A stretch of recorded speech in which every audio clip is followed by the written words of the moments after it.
Gaganyaan machine లో భాగంగా అంతరిక్షంలోకి వెళ్లేందుకు ఎంపికైన 4 వ్యోమగాముల పేర్లను ప్రధాని నరేంద్ర మోదీ ప్రకటించారు. ఇక గ్రూప్ కెప్టెన్లు పి బాలకృష్ణన్ నాయర్, అజిత్ కృష్ణన్, అంగద్ ప్రతాప్ తో పాటు కమాండర్ ఎస్ శుక్లా అంతరిక్షంలోకి వెళ్లనున్నట్లు తెలిపారు. వీళ్లతో మోదీ ముచ్చటించారు. ఈ వ్యోమగాములను 140 కోట్ల మంది భారతీయుల ఆకాంక్షలు నెరవేర్చే 4 శక్తులుగా అభివర్ణించారు మోదీ. ఇక కేరళ తిరువనంతపురంలోని విక్రమ్ సారాభాయ్ స్పేస్ సెంటర్ లో గగన్యాన్ ప్రాజెక్టు పురోగతిని పరిశీలించారు ప్రధాని మోదీ. ఇస్రో చైర్మన్ సోమనాథ్ మోదీని సత్కరించారు. 21వ శతాబ్దంలో భారత్ ప్రపంచ స్థాయి దేశంగా అవతరిస్తోందని ప్రధాని మోదీ పేర్కొన్నారు. అన్ని రంగాల్లో పురోగమిస్తుందని తెలిపారు. చంద్రయాన్, గగన్యాన్ వంటి ప్రాజెక్టులలో మహిళల పాత్ర ఎనలేనిదని మోదీ కొనియాడారు. వారి భాగస్వామ్యం లేనిదే ఈ ప్రాజెక్టులు సాధ్యమయ్యేవి కాదని అన్నారు. ఇక గగన్యాన్ మిషన్ లో చాలా వరకు భారత్ లో తయారైన పరికరాలను ఉపయోగించడం గర్వకారణమని కూడా పేర్కొన్నారు. గగన్యాన్ ప్రయోగంలో పాల్గొనేందుకు ప్రశాంత్ బాలకృష్ణన్ నాయర్, అజిత్ కృష్ణన్, అంగడ్ ప్రతాప్, సుభాన్షు శుక్లాకు శిక్షణ కొనసాగుతోంది. ఈ ప్రయోగంలో భాగంగా వ్యోమగాములను భూమికి దాదాపు 400 కిలోమీటర్ల ఎత్తులో ఉన్న కక్షలోకి తీసుకువెళ్తారు. ఇక 1 నుంచి 3 రోజుల పాటు వారిని అక్కడే ఉంచి తిరిగి భూమి మీదకు తీసుకొస్తారు. కక్షలోకి వెళ్లిన వారిని తిరిగి తీసుకొచ్చే క్రమంలో సముద్ర జలాల్లో ల్యాండ్ చేస్తారు. గగన్యాన్ మిషన్ లో భాగంగా అంతరిక్షంలోకి వెళ్లేందుకు ఎంపికైన 4 వ్యోమగాముల పేర్లను ప్రధాని నరేంద్ర మోదీ ప్రకటించారు. గ్రూప్ కెప్టెన్లు పి బాలకృష్ణ నాయర్, అజిత్ కృష్ణన్, అంగద్ ప్రతాప్ తో పాటు కమాండర్ ఎస్ శుక్లా అంతరిక్షంలోకి వెళ్లనున్నట్లు తెలిపారు. వీళ్లతో ప్రధాని మోదీ ముచ్చటించారు. ఈ వ్యోమగాములను 140 కోట్ల మంది భారతీయుల ఆకాంక్షలు నెరవేర్చే 4 శక్తులుగా అభివర్ణించారు ప్రధాని మోదీ. ఓవరాల్ ఇదే అంశానికి సంబంధించి మరింత సమాచారం మా ప్రతినిధి మానస్ అందిస్తారు. మానస్, మనం చూసుకుంటే ఇక గగన్యాన్ మిషన్ లో భాగంగా 4 వ్యోమగాముల పేర్లను కూడా ప్రధాని మోదీ ప్రకటించినట్లు తెలుస్తుంది. దానికి సంబంధించిన అప్డేట్ ఏ విధంగా ఉంది?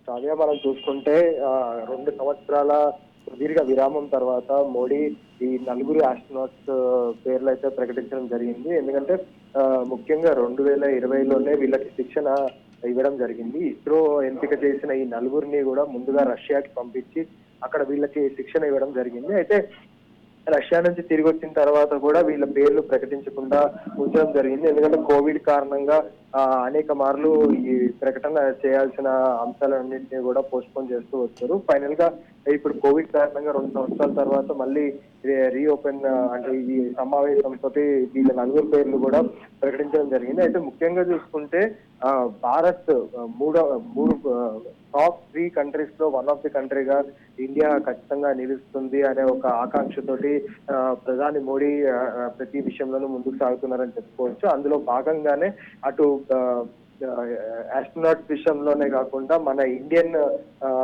ఆర్మీ విషయంలో కూడా, ఫోర్స్ విషయంలో కూడా కొత్త డిఫెన్స్ ప్రాజెక్టులు కూడా ప్రకటిస్తూ వెళ్తున్నారు. అయితే ఈ మేక్ ఇన్ ఇండియాలో భాగంగా మనకి ఈ ఆస్ట్రోనాట్స్ కి వాడే పరికరాలతో పాటు రాకెట్ లో వాడే చాలా పరికరాలని కూడా మన ఇండియన్ కంపెనీస్ తోటే తయారు చేయించడం కూడా జరుగుతుంది అని చెప్పుకోవచ్చు. అయితే ముఖ్యంగా చూసుకుంటే ఈ రోజు కేరళలో ప్రకటించిన 4 కూడా 2019, 2020లోనే ఇస్రో అఫీషియల్ గా సెలెక్ట్ చేయడం జరిగింది. చాలా మంది అప్లై చేయగా అందులో మొదటి దశలో కేవలం 12 మందిని మాత్రమే ఎంపిక చేశారు.